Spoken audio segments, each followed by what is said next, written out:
Assalamualaikum warahmatullahi wabarakatuh. Suhu. Siapa yang nggak tahu Celcius?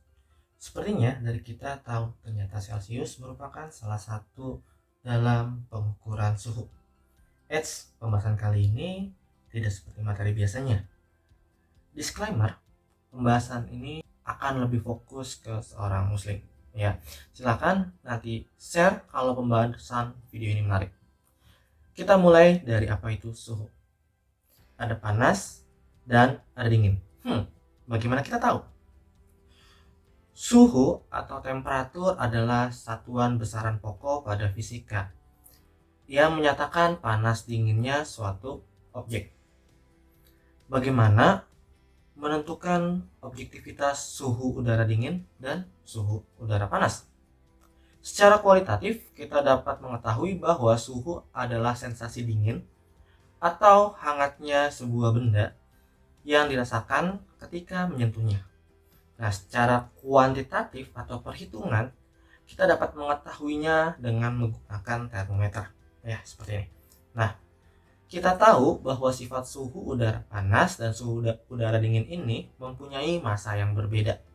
Oke, kita lihat kasus pertama. Pernah melihat balon udara terbang? Nah, mungkin seperti pada video ini ya, cuplikannya seperti ini.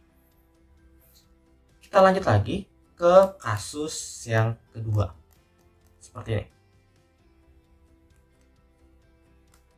Dari kedua kasus ini sebenarnya kita bisa tahu kebenaran dari prinsip fisika sederhana dari udara gitu ya.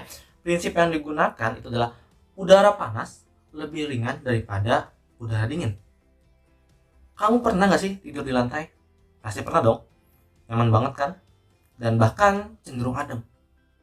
Atau pernah lihat kenapa ada lubang ventilasi udara itu selalu berada di atas gitu ya. Nah, itu memanfaatkan prinsip fisika sederhana ini. Kita lanjut lagi. Karena belajar di channel ini harus ada ilmu, penerapan, dan tentunya agama.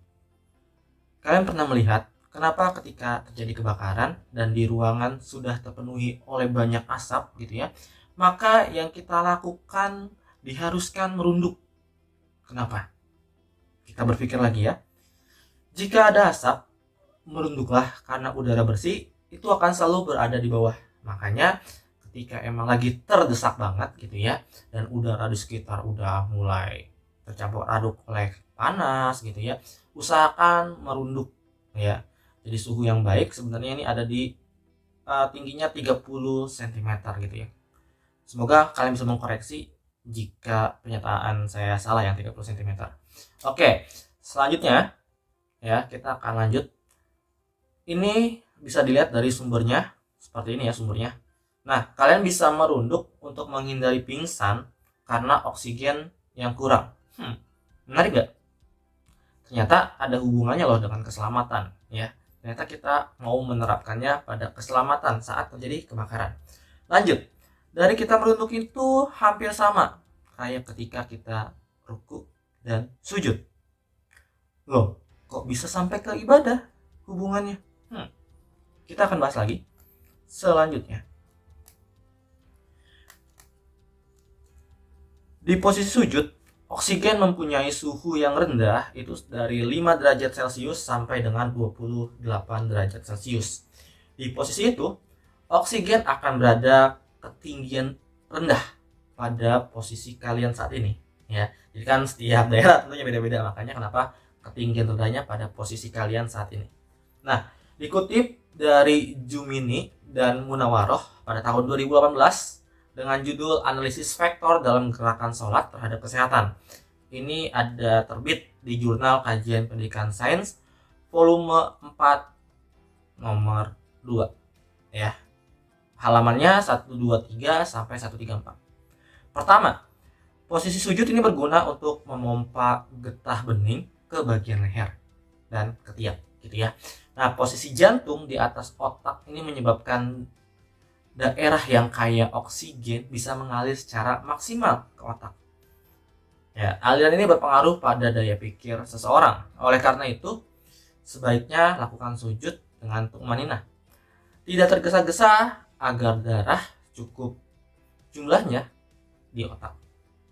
Dan kedua, dalam posisi sujud, pembuluh darah di otak ini terlatih untuk menerima banyak pasokan oksigen. Nah, pada saat sujud, posisi jantung ini berada di atas kepala kan ya, yang memungkinkan darah mengalir secara maksimal ke otak. Artinya, ini otak mendapatkan pasokan darah yang kaya akan oksigen, ya seperti tadi ya, yang memicu kerja sel-selnya. Dengan kata lain, sujud yang tumaninah dan kontinu atau berkelanjutan dapat memicu peningkatan kecerdasan seseorang. Seharusnya sih, kalau orang Islam itu harusnya pintar gitu ya, karena dalam sujudnya aja itu mengandalkan oksigen. Mungkin saja masih belum khusyuk sholatnya ya, kalau masih belum pintar. Itu yang harus kita pikirkan sebagai orang Islam. Nah, bagaimana, menarik kan?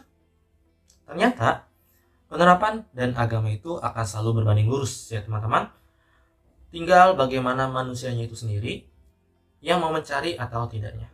Oke, kita lanjut lagi untuk pertemuan selanjutnya. Assalamualaikum warahmatullahi wabarakatuh.